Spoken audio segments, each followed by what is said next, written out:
Hanging, guys. I'm testing a couple things here in the background. I don't know if I need to switch from Hangouts on Air to YouTube Live, set up the other encoder or whatever.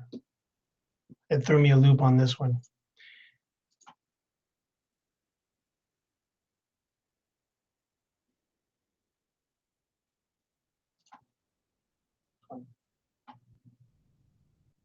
Okay.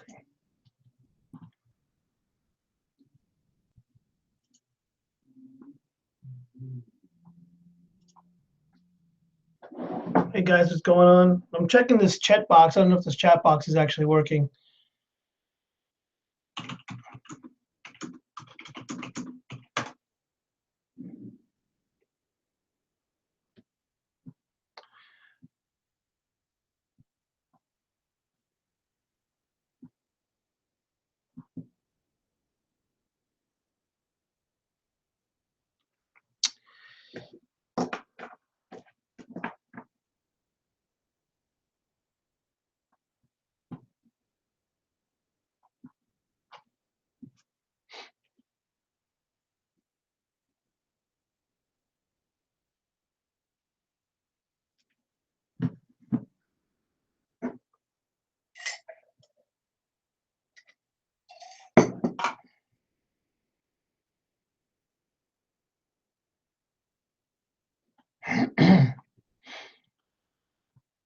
You'll have to excuse the audio. I'm running the audio off of the webcam.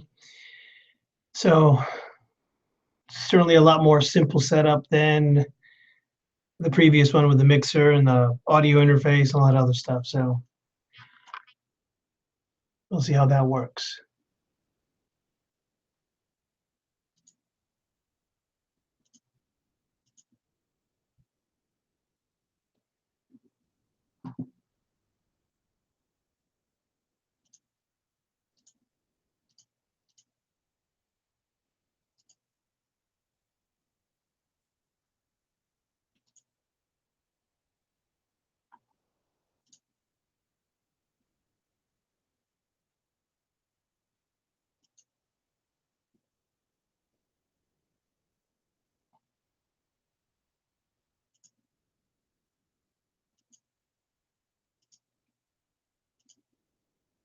Huh.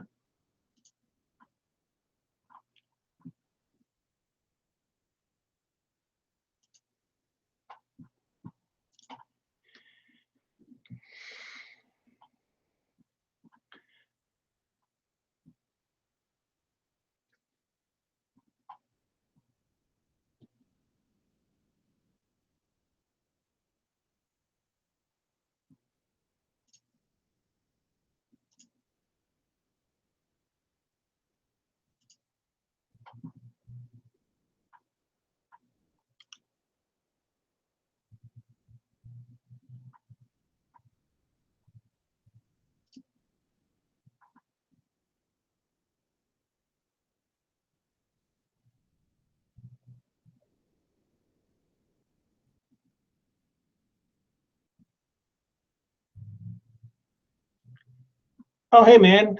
The great Vanzini. Welcome back. Guess I'm on a time delay over here, too. See, I didn't know. Oh, hey, man. The great Vanzini. Welcome back. I need to mute my audio. Hold on. Guess I'm on a time delay over here, too. See, I didn't know. Oh, hey, man. The great Vanzini. Welcome back. This is going to be funny. I need to mute my audio. Hold on. Guess I'm on a time delay over here, too. Can you still hear me? All right, so I guess it's working on this end. Great Vanzini, if you can help me out on this one.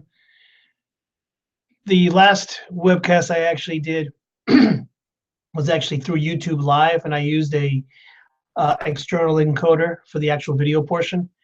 This one here, since I'm not using all the fancy setup, I went ahead and just used a the Google Hangouts on Air. So it's a lot more simple setup, fussing with interfaces and stuff like that. So yeah, so okay, cool. I really can't hear any audio right now because I actually muted everything out. As a matter of fact, you know what I can do? So okay, I'll mute the audio here. Here we go.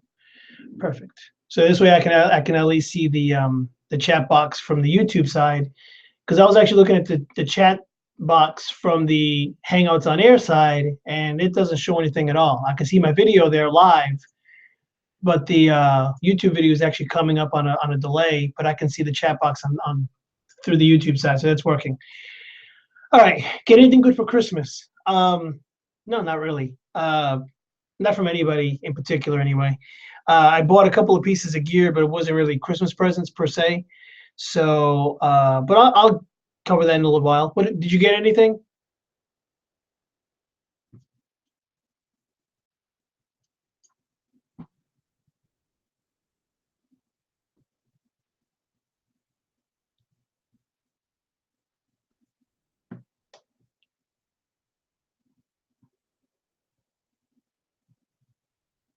Okay, very good. Thanks. Yeah, I'm just using the microphone off the webcam.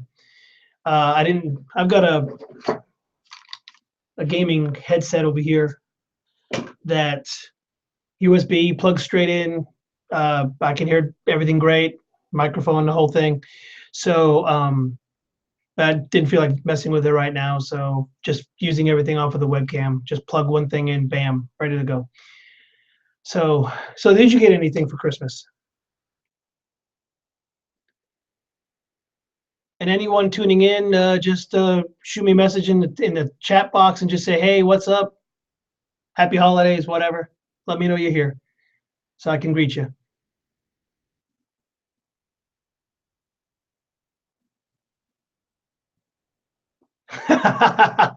Nice. Do they still make the Boss RE20? Or is it a reissue, or is it an old vintage model? I'm not up on the old Boss stuff. I've got a DS1, I think, and an old Boss tuner that I won't go into how I ended up with that one, but that's a story for another video, or maybe not. We'll see. Um,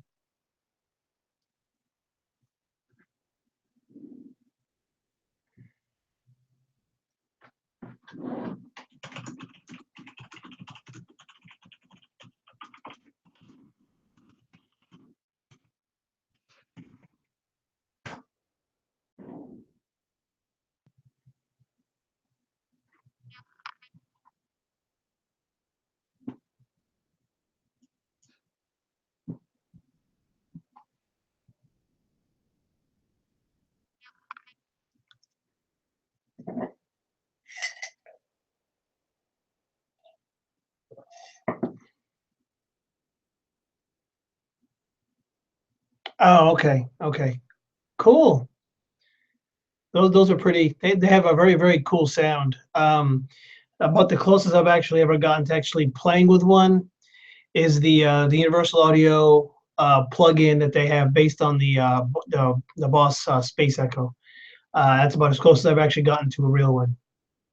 Sadly, it was just an emulation, but it didn't sound too bad. Didn't sound too bad. I'd be hard pressed to say if it was as good as the original, but the Universal Audio makes some pretty killer stuff. So I would be surprised if it really didn't sound that close to it.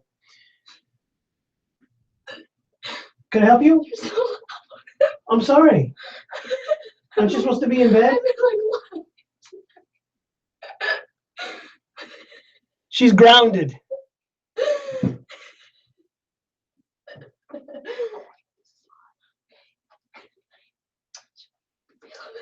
Okay, fine.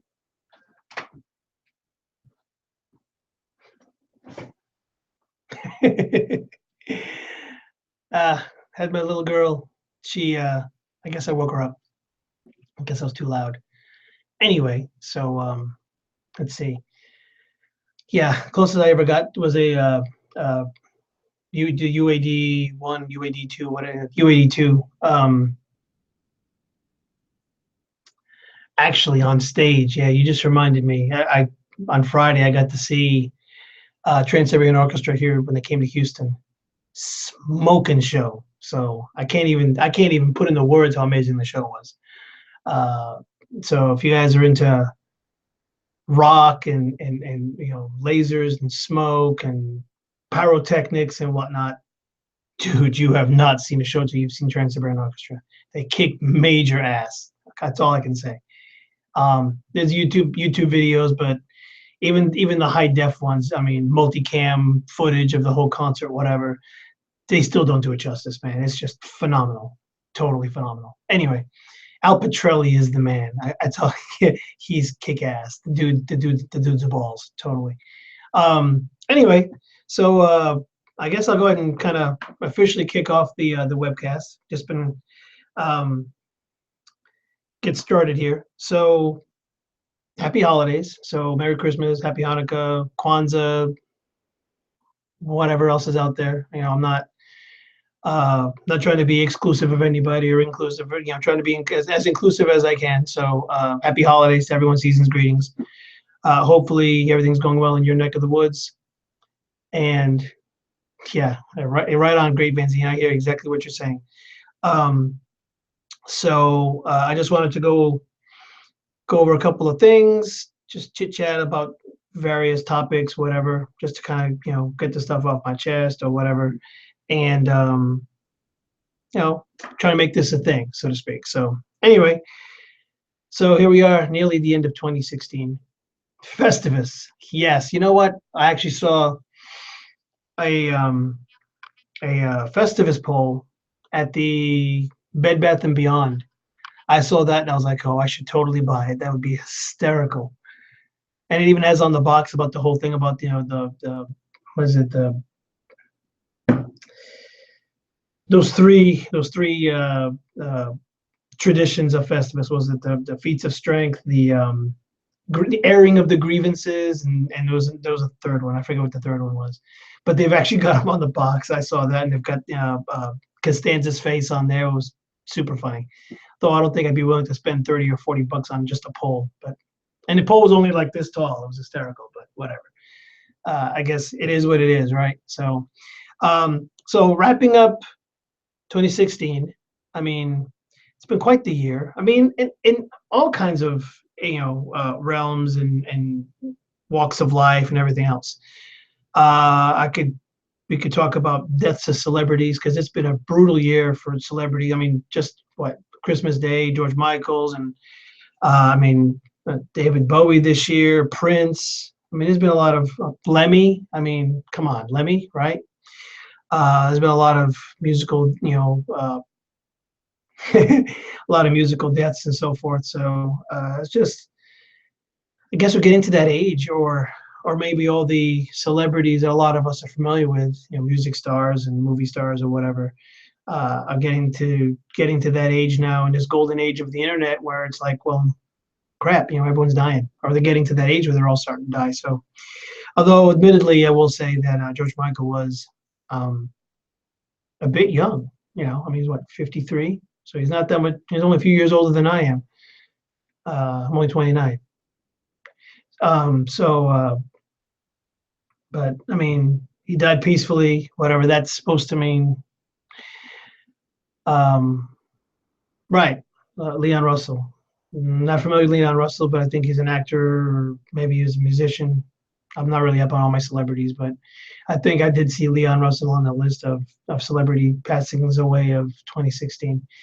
And you know, I mean, it's just unfortunate. I mean, Prince himself was in his 50s, I think. So I mean, it's like, you know, what are you gonna do? You know, and I mean, I wouldn't even get into, just because I want to keep a steadfast rule of not discussing politics on my channel, just because they can get so heated and so divisive and everything else. But I mean, the election this year, I mean, what a ride that was, right? But I mean, I'll just leave it at that. You know, just enough said, right? So other than that, for me personally, we're looking at, you know, 2016 was a good year. It was up and down as far as being here in studio, doing music stuff, video stuff, YouTube, whatever. It was terrible. I mean, Joe Cockersman, got it. Okay, got it. So he was a musician then. Okay, or at least in the music industry. So I mean, yeah, I mean, I really haven't gotten like any studio time to really speak of. I couldn't do much actually, I'll be honest with you, I actually shot some videos beginning of the year, and I've never uploaded them. I actually recorded the collection of parts that I was building for that Project Stratocaster I'm working on, that Ingve tribute Stratocaster, from the Warmoth parts and the fender parts and everything else I assembled together for it. Still in the wrapping and the boxes and everything else that they came in, and I never uploaded it. And I received all that in February. So I've been sitting on the video since February, and I've never edited, uploaded or anything. So it's been that kind of year, which a lot of you guys probably won't be terribly surprised by. But I've got a lot going on in my professional life, my personal life, and so forth. And it makes it difficult to spend time when I want to here in studio. So that's one of the things I'm hoping for 2017 to kind of come around the corner, so to speak, and get the thing going. This year we did, every year, my family and I, we do some traveling. And this year we went to Europe again. We tend to do a European vacation, so to speak. Not like the Chevy Chase, but a little bit more fun than that. So we went to Spain and Portugal this year. Actually, we went last year as well. But last year we spent like a day and a half in Lisbon, and then we spent like 9 or 10 days. No, wait. I think we were 3 days total in Lisbon, and another 12 days, I think it was, 11 days in Spain.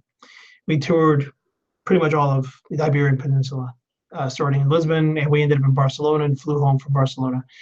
That was last year. This year, we kind of took the highlights of that trip and took what we wanted to focus on and just did that specifically. And we didn't do it as part of a tour group or a tour. We just did it on our own.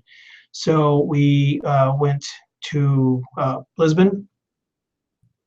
Actually, take that back. We went to Barcelona first. And we were in Barcelona for 6 days. And then we flew to Lisbon. And we were in Lisbon, Cascais, the central part of the country. We were there for 11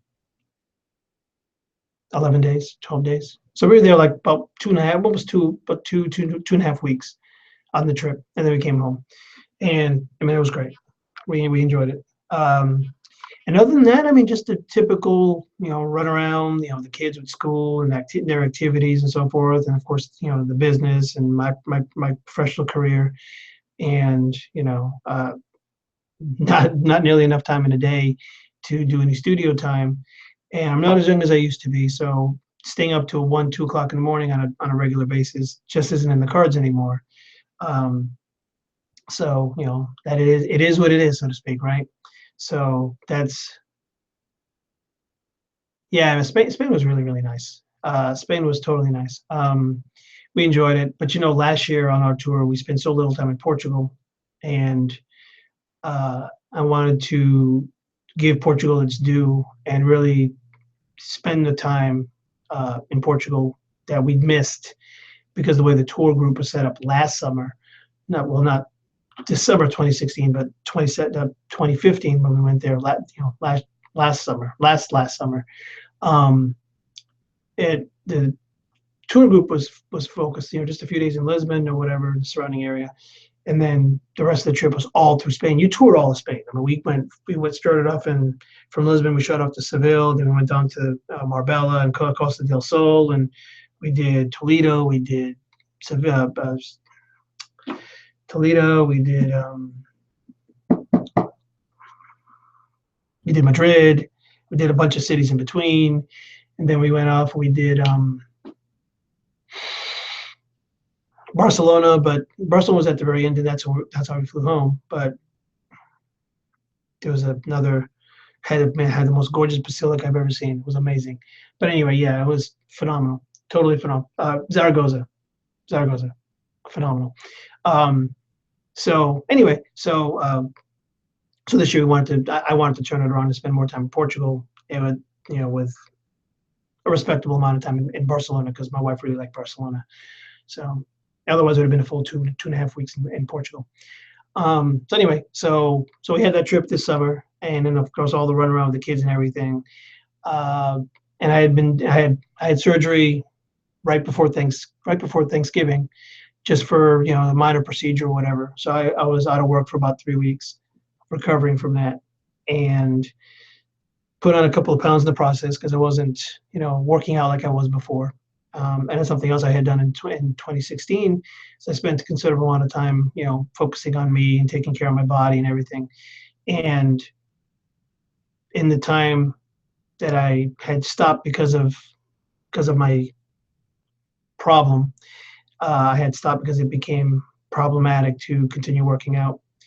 And then I had the surgery. Surgery took about a month and a half to get it all sorted out with work and this, the paperwork for the disability, whatever, leave of absence, whatever. So I got all that figured out, and so I had to schedule surgery for the week right before Thanksgiving. Did that. I was out of work for about 3 weeks. Came back, and now I'm back to work in the holidays and everything. So I'm back on my feet now. I still haven't gotten full clearance from the physician yet. So after the new year, after like January 1st, after the first week of January, I should have the green light to get back to my working out and stuff. And that's something I'm probably going to talk about in my channel a little bit more. I mean, I've never talked about it before, but I think it's something that I think musicians, particularly guitarists, are probably not fully aware of, and something I think we're going to start discussing. I'm going to start discussing and make more of a regular feature for it on, taking care of ourselves. And I mean, working out. I'm not going to sell you anything. I mean, I'm not in that. I bought one of those home workout deals or whatever, and I actually had a lot of good success with it. I mean, I liked what it did to my, to my appearance and everything else, and I felt really, really, great. I was eating much better, and I lost a decent amount of weight, and I lost a considerable amount of inches, and it felt great and everything, and it was all good. And then, of course, my little problem became more of a problem, and then I had to stop. So it didn't involve a lot of equipment, a lot of weights or anything. It was a lot more of the I guess CrossFit or whatever you want to call it. And I did it, and I worked right from home. Not a big deal. Popped in a DVD, bada bing, off I go. So yeah, so I'll be talking more about that probably in the new year. Maybe a regular feature, maybe like updates periodically or whatever. But something that guitarists, rock musicians, I guess in general. I mean, it's very easy. You go out to the gig, you go up jam or whatever, and right, I'm in healthcare as well, and that's my main profession. So I don't get into any more specifics than that, really. Great Benzini, but so I mean that's something that as I'm getting older, and all of us are getting older. I mean, that's just nothing you can do about that. We're all going to be aging and so forth, but you can treat your body like crap, and I mean you might end up I can't tell you how many stories I've heard of people like in their 40s and 50s with heart attacks and they're dead. It's like, dude, you had so much more to live. I mean, freaking look at Ozzy Osbourne. The guy's like what, 1,000 years old, and he's still alive. I mean, granted, he's probably a terrible example because I mean the guy doesn't work. Well, he might work out, I don't know, but with all the drugs he's done, I mean, the fact that he's alive is certainly a miracle. But damn. So take care of ourselves and focus on our health and everything, and you could probably extend your life to a fairly great degree. But musicians, I mean, we're all guilty of taking the shortcut, the crappy way out and everything else. You go out to a gig or whatever, and it's like, you're not going to run out and get, pack a nice healthy lunch from home. You're probably going to go run out to the nearest McDonald's and grab a Big Mac and shove it down with a Coke and supersize it and everything else. And it's all good, right? We do that enough times, and it's a mess, So anyway, so working out, trying to eat healthy, and everything's going to allow you to play more gigs in the long run. So definitely something to think about. So anyway, so did the working out thing, and I'm going to be getting back to it back in January. And let's see, kids, surgery. So come full circle. Now we're back to Christmas. So what did I get? Well, I didn't get anything specifically for Christmas. I bought myself a few pieces of gear. I wouldn't say they were like Christmas treats or anything. First thing I got, actually, it's funny. Both things are actually by Behringer. Uh, that's a name that you don't hear too often. First thing I got was a Behringer XTouch, which is a control surface for your computer. It's probably about yay big. It's got 9 faders across the bottom. It's got a whole bunch of buttons and whatnot. It fits the Mackie control protocol, and I mean I'll be honest with you, man. It was probably half the price of a Mackie control, universal. The actual full-on unit. USB takes a PC power cord through the back, powers it up, and I mean drivers. I think there's like you plug it in and Windows automatically installs a driver. There's no disk for it or anything, and then you go into your software and you set it up and bada bing. I mean, you got yourself a control surface. It kicks butt too, man. It feels solid. It's very well built. The buttons on it, unfortunately, and I hate this, the buttons on it are actually designed or labeled for logic. Why? Well, it is what it is. Of course, I use Sonar, and I've got to find an overlay so I can put over the control section of the buttons or whatever to get it to so I can get the right label so I know what the buttons actually do instead of what they say on the unit, because they don't correspond to what it is in Sonar. So I've got the overlay. I just got to print it out, maybe laminate it or something, and then cut it out and put it in place. But I mean, I've toyed with it a little bit and just tested it and stuff. I mean, it's solid. It's very well built, very solid, and it's going to be a great addition to my studio. Excuse me. I got it because I actually had 2 other control surfaces. I had a PreSonus fader port that I got from when they came out, and I also had a Frontier Design Alpha Track, also when it came out. Well, like one came out right after the other, and I got the fader port, I think, because they came out first. And this is like in 2008, 2009, or whenever they came out. I got whichever one it was, and I think it was the fader port first. Got that, played with it. Okay, it's cool. This is nice. I like the little buttons. You sit there and play and stop, whatever. And then the Alpha Track comes out, also reasonably priced, and I was like, okay, I'll get this too. The cool thing I liked about the Alpha Track was you've got the little display strip at the top that gives you the different readouts for whatever, and you have those little knobs at the very top that you can sit there and tweak your EQ or sort through your plugins or whatever. So it had a little bit more functionality than just the fader port. And you had a little screen. I was like, and it doesn't even require a power source. It runs totally off of USB. So I thought that was really, really cool. So I got them both. Well, over the years, they get used. I fell in love with one versus the other, and then one didn't want to work with Windows 8 or didn't want to work with Windows 10 or 8.5, or so I went back and forth. So just here a couple months ago, I'm playing with Sonar, trying to mess around with some projects or whatever, and I'm cleaning up my studio. By the way, I'm in the process of a remodel, so to speak, here in studio. Probably got it about 80% done. So it should be ready to rock come the new year or early in the new year. Got a new curtain for well, you can see in the back, it's got black and blue and whatever. So, but anyway, so I'm toying around with a project in Sonar, and I'm using the fader port or whatever, and it just like stopped working. I mean, the lights didn't even light up or whatever. I plugged it in different USB ports, nothing. Yeah, man, great Vanzini. Yeah, it definitely full plates. I mean, you can see why I had a hard time this year trying to get into studio. So so yeah, so I tried all kinds of things on the fader port, gave up. It's like, okay, toss it, out it goes. So I was like, well, let me try the Alpha Track. So I put the Alpha Track in, same damn thing. So I don't know if it's some new update with Windows 10 or something, because I'm running Windows 10 64-bit.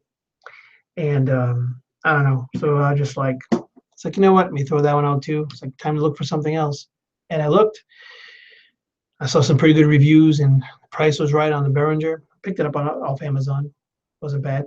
And picked it up and I was like, yeah, rock on. So anyway, that's the first piece of gear I got for Christmas.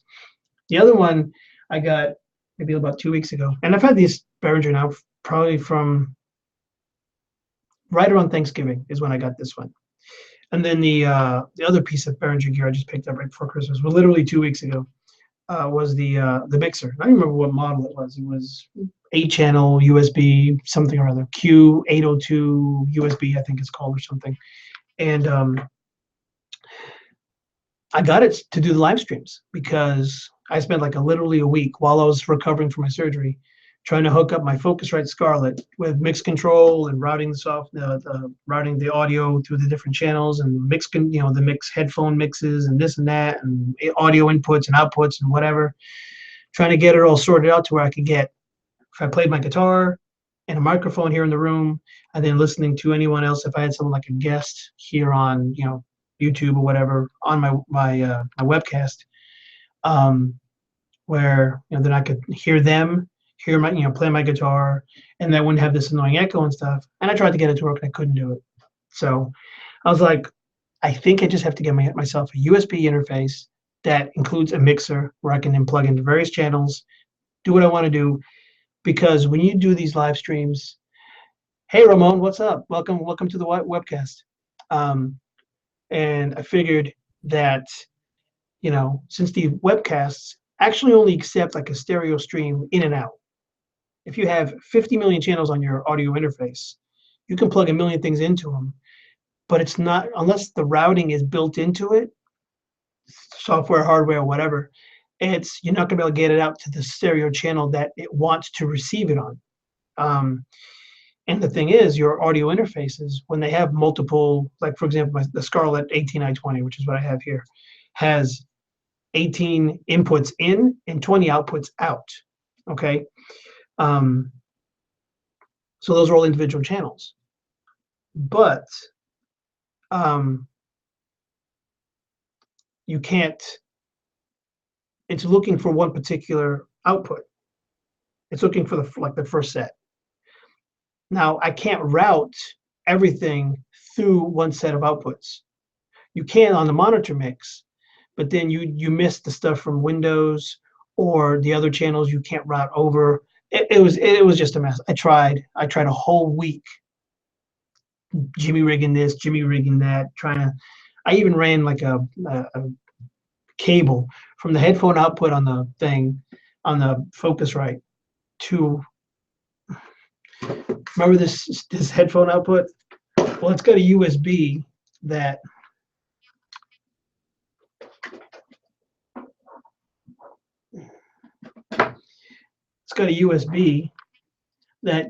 you can just unplug the microphone and the speaker, which goes to the headphones. So what I did was I left the headphones plugged in so I could use it with the headphones, but then I took the microphone and everything else was going through my Focusrite headphone output and plug it with an 1/8 inch back in over here to get it to work. And it worked in theory, but it was noisy as all hell. I mean, it was awful. It was terrible sounding. It's not like I was recording in a hurricane. And I was like, this isn't going to work. So I was like, that's it. I have to go get me a Behringer and that little mixer. So that's what I did. So that's the second piece of gear I got. That was a long answer. Anyway, so that was the only gear I got so far. Prior to that, God, did I get any gear this year other than that? Well, besides the guitar parts that I had picked up to put that strap together. And no, that's pretty much it. So anyway, that's that. What'd you guys get for gear? Anything? Green Benzine, I know you got that Boss RE20. Ramon, did you get anything?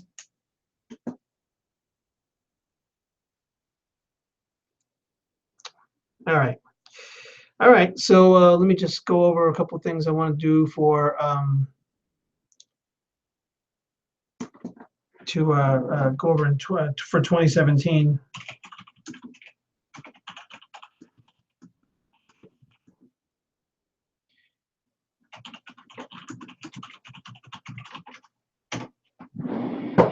Well, Greg Vanzini, I'll be honest with you, streaming really isn't that difficult.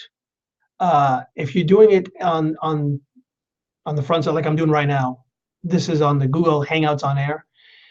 I'm literally just using the webcam, USB right into my computer, so that airy, echoey sound that you're hearing from my voice is the microphone on the webcam, and then the video from the webcam itself. That's it. So in that regard, it's super simple. Ramon, very nice pickup. Oh, that sounds awesome.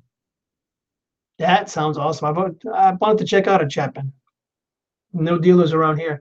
I guess I'd have to go to RNA Music, which is probably about 4 to 5 hours from here, because I'd have to probably head up towards Dallas and then shoot over, because I think he's outside of Dallas, Canton, Texas, I think. I don't remember, but yeah, he's probably about 4 or 5 hours from me. Might be worth a drive one of these days if he's got them in stock. So yeah, so for just a simple Google Hangouts on Air, the webcam with the output would probably be fine. And then if you want to do the Google live stream, not the Google live stream, excuse me, YouTube live stream, that gives you a bit more options. But when you do the YouTube side, instead of no, but if you want to do like for like playing music and you want to get into like, having other audio, maybe playing a video where the guest can actually hear the audio and stuff, then you get into a lot more complexities in the setup. And something like that little USB mixer that I got would be probably more of the speed for what you'd need. And you could probably do just the webcam through the YouTube side as well. But here's the trick. If you're going to go YouTube, you have to use another encoder. And it's additional software that you have to run that basically takes the video from your webcam and the audio and everything else and encodes it in whatever, sends it to YouTube, and then YouTube then sends it out to the live stream. So YouTube is not doing the heavy lifting. The other software is. Whereas for the Google Hangouts on Air, you're using like a built-in encoder through Google, which isn't bad, but I guess the other encoders might be better. I don't know. I'm not sure why they did it that way, but they did. So, and the other software can be a little tricky. I'm using OBS, not right now. Of course, I'm using the Google Hangouts on Air, but when I did the other webcast last week, 2 weeks ago, 3 weeks ago, whatever, I used the OBS software, and I managed to get it to work, especially with a USB thing from Behringer. So I got it working up and it sounded fine. It worked great. But there's a lot of complexities to the software that give you a lot of options. So I could put in overlays and text on my screen that you guys can see. I could put logos and all kinds of really cool stuff. And I probably end up messing with that. But I mean, for just a chit chat right now, wouldn't even be worth the trouble. So anyway, but yeah, man, Cap 10, that's sweet. That's sweet. That's a really nice axe. I really like to check those out. 2017. Okay. Let's see. The challenge is trying to get myself in the studio between my healthcare profession and the family business, because I got both feet in with all that. So that keeps you pretty occupied. But trying to get into the studio would be a little bit more of a challenge with all that and the kids and their activities and stuff. Surgery's done for a while, so I shouldn't need any surgery anytime soon, God willing. But the really, really cool thing is I've got some plans for stuff to do next year, YouTube-wise, but it's going to involve more live streaming, maybe even stuff like this, like we're doing right now. Because I really think that, and I've been wanting to do this for a long time, and I just, as you heard my 2016, I just haven't had any time to do anything.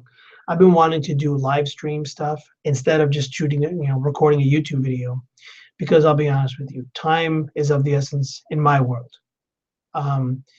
So when you shoot a YouTube video, you have to sit there, you gotta get, set up your equipment, you get your lighting set up, you set up your camera, you line it up, make sure everything's charged, plug it in, whatever. Make sure you got a fresh SD card in the camera. If you have multiple angles, and even more so, you have multiple cameras to set up. But I'm usually just using one. You set up your stuff, your demo, get your sound all sorted out. You record your video. If you're doing like a gear demo where you've got gear and stuff like that, then you're also recording audio at the same time you're doing the video. Then you've got an audio file, then you have a video file, and then you have multiple takes. Then you have to sort all that out, get all the takes all sorted out to where everything matches up. Then you have to put everything into the editor, edit the software. Use the software to edit the video, get rid of the extra footage. Then you do your little, put your logo here, put your little, text on screen here or there, whatever, specs on the gear if you want to put that on the screen or whatever. Prepare the YouTube descriptions and so forth. Then once the video is finally rendered, and that takes time to render the video, the final video, then you have to upload all that to YouTube. So a simple 10-minute video might take you 3 to 4 hours, beginning to end to get it up on YouTube. I ain't got that kind of time. So I've been thinking for a while now that, well, shoot, I'll do my demos or I'll do my videos or my blogs or whatever, and let's do it live. No one's doing them live, or very few people are doing them live. They're always like pre-recorded and edited and everything else. It's like, I'm not afraid of anything. Shit, just let it go, let it all hang out, as they say, right? So do a demo. You set up everything beforehand, hit the record button, off we go. So that's why I needed something like the Behringer, so I could sit there and mic everything or whatever. If I'm doing like performance or whatever, get it into my interface, send it out to the Behringer, bada bing, off we go. So let me see. Need to coordinate with Pixie. Well, I don't know about advertising, Ray Vanzini, but yeah, I definitely would like to do a webcast with Pixie and with Tone King and Robert Baker. I'd like to get those guys going too. A little. It'd really be difficult with latencies and stuff like that to actually do any kind of like a jam or anything like that live on the internet. But to sit there and chit chat and talk, talk shop and talk guitars and gear and stuff. It'd be a blast. I'd totally love that. Yeah. So I might be just doing like live videos come 2017. Gear demo, fire it up, get it ready, I'll just hit the record button. And the great thing is it's live, right? So, and I don't have to like schedule it to where it's like, hey guys, you tune in at 10 o'clock, I'm going to do a gear demo. I can do it at 8 o'clock in the morning because, well, when the video is done, it goes right up on YouTube. So you can watch it at your convenience, not a big deal. So, but meanwhile, I don't have to sit there and edit a video. I have all the sound and all that other stuff sorted out ahead of time. Do the video, let it hang out, as they say, right? And then shoot the video. When I'm done, hit stop. Bada bing, we're done. I don't have to sit there. So now setup might take, 10, 15, 20 minutes, say 30 minutes tops, right? You do the video, you're not doing multiple takes. It's live, baby. It is what it is. You do a video, let's say you do a demo, it's 15, 20 minutes. Dude, in less than an hour, your video is done. You don't have to upload anything to YouTube because YouTube already has it. They're just going to process it and they're going to put it up. They're going to put it up live for you. You might need to take 5-10 minutes to enter the description or whatever, and you're good, right? So that's something I'm looking to do next year, and I'll probably have like some kind of I have a schedule. We'll see how that works out. But it's going to be demos. I'll probably do some blogs. Maybe talk some on that health stuff I was talking about earlier. So we'll see, maybe definitely kind of cool. So with any luck, I'd like to try to maybe shoot another video or do another live webcast here on New Year's or whatever, or maybe depending on how time goes, I might just shoot a quick little video with my phone and just live stream it off the phone and go from there. So, but I do have a one bottle left of the Iron Maiden beer. Have you guys ever tried that?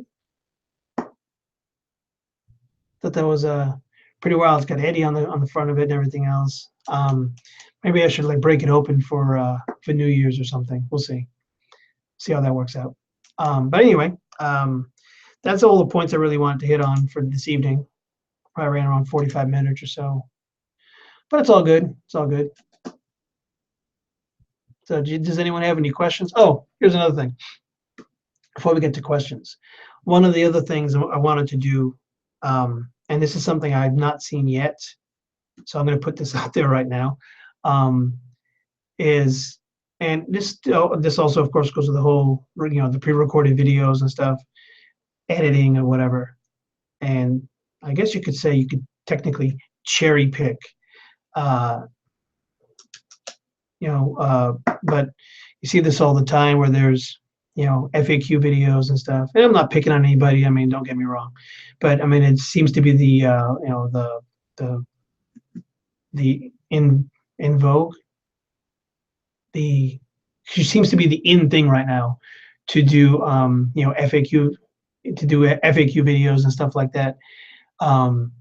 But something I haven't seen on the videos on YouTube, at least the channels I've watched, music related anyway, is some, I guess the abbreviations AMA, and I just got a notification from Fitbit. Time for me to go to bed and see my health is watching me. So AMA. So and I guess that stands for Ask Me Anything. So what better forum than a live webcast to handle questions? So yeah, I'm going to have, an AMA on Wednesday night, 11 p.m., whatever, bring your questions. I'll answer them, and at the beginning of the webcast, I'll set some rules. Okay, this is how it is, and go. And ask me your questions. I'll answer everything I can. Let's do it for an hour. And you put a question, I'll answer it. But I mean, and if I don't know it, I'll refer you to resources that could probably, help you with it. So that's something I'm definitely planning to do for 2017. Definitely planning. So anyway, so does anyone have any other questions going? I know Great Vanzini doesn't have any questions. I'll give it a couple of seconds because we have a delay here. I don't know if it's like 10, 15 seconds or something between the chat and between the video. So, and I'm probably breaking out my wardrobe here for 2017. I've got a collection of hard rock stuff, hats. This one I got from Portugal. This was at the Hard Rock in Lisbon, and this shirt here is from the Hard Rock. I don't know if you can see it. Hard Rock, New Orleans, Bourbon Street. And I got a Hard Rock shirts from, San Diego. Got one from New York City, thanks to the Tone King. Thanks, Tone King. Excuse me. I've been to like a whole bunch of Hard Rock cafes. I think I've been to like 12 different ones. Got one from Cambodia. Got one from San Diego, Hollywood, New Orleans, Bourbon Street, Houston, San Antonio, Lisbon, Portugal, Barcelona, Madrid. Yeah, I got a few, and I got more. I'm probably not even remembering. So anyway, all right, man, that's cool. That's cool. Yeah, they got. Well, that's what the hat says. Yeah, so if you look at the hat, it says Hard Rock Cafe Portugal, and I love the way they do the logo where it's got the Portuguese flag built into the Hard Rock logo. And if you look at the back, it actually says Lisbon on the back. So it's actually my favorite hat right now. So, but anyway, yeah, gotta wrap it up. So, some of us have work tomorrow, some of us don't, but so be it. Anyway, so thanks guys for hanging out. I know this is probably a bit longer than I expected to go, but I wanted to go ahead and hit on a few points along the way that I felt was important for me to get it out there. So hopefully with any luck, I'll have another webcast maybe for New Year's Eve, before the drop of the big Apple or whatever, or maybe I'll do it on midnight here in Houston time. I don't know. I haven't decided yet how that all works out. And we'll see. So anyway, so stay tuned to me on my Facebook page, Twitter. I have an Instagram now somewhere, Google Plus, YouTube, and I'll make an announcement on timing for the next webcast. So thanks for hanging out, guys. Appreciate it, and we'll talk to you sometime soon.